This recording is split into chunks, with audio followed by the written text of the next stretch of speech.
بسم اللہ الرحمن الرحیم، اللہم صلی علی محمد و آل محمد۔ انتہائی افسوسناک خبر سے آپ کو آگاہ کریں۔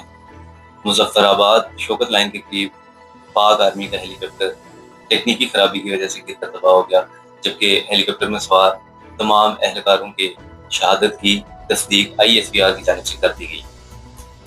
وزیر اعظم پاکستان اور دیگر اعلیٰ حکام نے مظفر آباد حادثے پر اظہار افسوس کیا ہے۔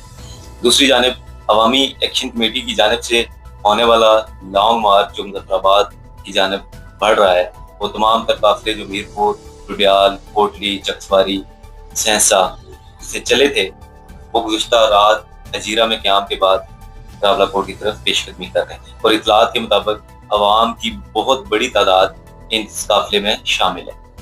اس کے ساتھ ساتھ ضلع پونچھ کی صورتحال سے آپ کو آگاہ کریں کہ ضلع پونچھ کے مرکز راولہ کوٹ میں کرفیو کا نفاذ کر دیا گیا ہے، مساجد سے اعلانات کیے جا رہے ہیں، لوگوں کو گھروں میں رہنے کی ہدایت کر دی گئی ہے، جبکہ مظفر آباد میں وزیر اعظم آزاد کشمیر راجہ فیصل ممتاز راٹھور کی زیر صدارت ہونے والے اجلاس میں آزاد کشمیر کی موجودہ صورتحال پر غور کیا گیا۔